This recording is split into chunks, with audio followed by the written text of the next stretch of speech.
Why don't you give a brief summary of Homo Deus? 400 pages, sure. Yes. 400 pages briefing the history of the future. Okay, so it starts off summarizing kind of the contents of his previous book, Sapiens. We have managed to turn the problems that we have lived with for for 69,000 years of our history into manageable problems. And those problems are famine, starvation, or hunger or destitution, anything of that sort. And this is his war. agenda. Yes, yeah. For 69,000 years, the human agenda has been famine, war, and disease. Disease and starvation, yes, yeah. And how do we deal with those? And that has always plagued us, right, for all of our history. But now we are in this the precipice of a moment, or we are in this moment where it's not a problem of a potentially disastrous scale anymore. Yes, there are still famines. Yes, there are still wars. Yes, there are still diseases. I feel like that one we can talk about. But usually, I think his point is that it's not an uncontrollable phenomenon that we must bow our heads down and pray to the Almighty to cure. It's not because the stars are misaligned. It's not because you made some bad choices in your past. It's because there was a certain group of political leaders, a certain kind of political class that mismanaged the situation. Yeah. You see that with COVID a lot, at least with the blame game of, whose fault is it? Why is the acquired cases rising? Why are deaths rising? And so on and so forth. You see it with famine as well. When there are these diseases, it's not because we lack the means to solve it. It's because someone made the wrong decision. Mm-hmm. And so, okay, having said that, where does that put us? What are the new challenges that humanity 2.0 is going to face? So now, what are the three things on the human agenda today? What are the three things on the human agenda today? And to do this, he starts by saying, okay, what are the ideologies? What are the stories that we've told ourselves for all of our human history, or at least the recorded part, and in terms of how we dealt with things like this? Because we did make progress, right? So how did we get ourselves to do that? And he gets into just religion in general.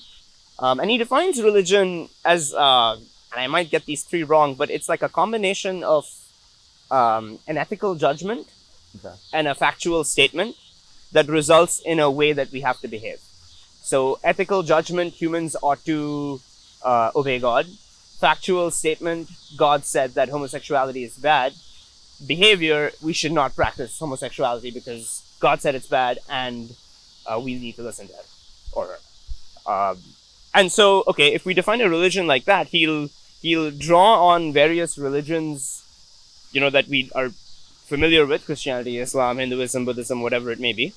And then he also draws on liberalism, and he says, okay, this could also be understood as a religion. It's just one that kind of took off when science and industry took off.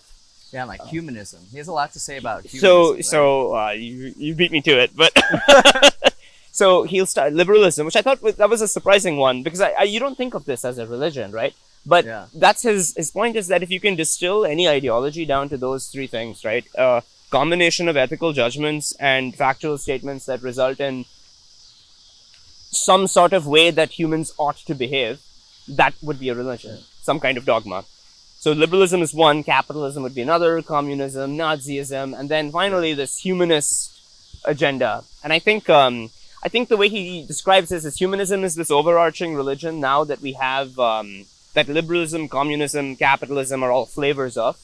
Kind of like how old religion, or Godism, shall we call it, for lack of a better word, theism, right? Theism had flavors like Christianity, Islam, and so on. Humanism has these flavors that have been in contention with each other. So he's not confident that humanism will exist in the future, right? Right. So there's a new God. Yeah. I hate to break this to you, but yes. So the scientific revolution happened. The Industrial Revolution happened. Yeah. That led to this kind of marriage between science and religion. That led to us sanctifying human will and human human emotions and human senses, and championing that and placing that at the top of the pyramid. And that's what we need to kind of revolve around. And he's got this amazing section about the consumer is God, right? So like, it doesn't matter how you treat your chicken. The point is that you're able to sell it, right? And so why we just accept that our will is is sanctimonious thing, right? And what we would like and our benefit and human life is sacred, right? And that is the core tenet of the humanist religion. Then what he does is he tries to extrapolate so after like spending a lot of time discussing what the goals of this humanist agenda would be, what humanism is about, he tries to extrapolate and take it to its natural conclusion. What would the world look like if we truly did realize the goals of humanism in the way that we are doing right now? So the goals of humanism for him are to maximize happiness. Makes sense, right? We've seen this like across history. People write about this. Aristotle wrote a bunch about this. Buddha had a bit on how you really escape desire, and that would be the way to actually be completely happy. So if you pursue these, so if maximizing happiness, maximizing human life is another important one. So humans want to live happier, longer, and better. I think like I think that's the third one. It's your biological functions just would be enhanced, which I think is a part of the immortality like goal as well. Yeah. Okay. So healthier, happier, longer. Healthier, happier, longer. Yeah, exactly. That's what humans want now. So if you take these to their natural conclusion, given the trends that are going on right now, where would they go?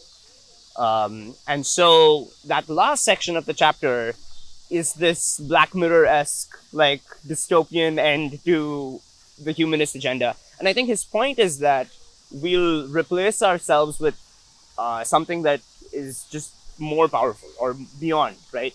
And the two branches I think that he calls are this techno-humanism, which techno-humanism is the useless class will come in over there, where you have so you've always had castes and classes in history that were rooted though in some sort of myth that we told ourselves, right? European aristocrats would point to the veins on their arms, and this is crazy, and say like, oh, I have red blood, a blue blood flowing through my veins, but peasants have red blood, and that's why we're better. But now what? So that's a myth, right? Yeah. But if there's actually a biological separation between, and that's where the techno-humanism goes, right? You enhance a body. So yeah. And the other one, which I think is the more interesting one, is the dataism religion. And so this is, if you've seen the show, I can't remember what it's called, but it starts with this: you are being watched. It's this. Sounds like every sci-fi.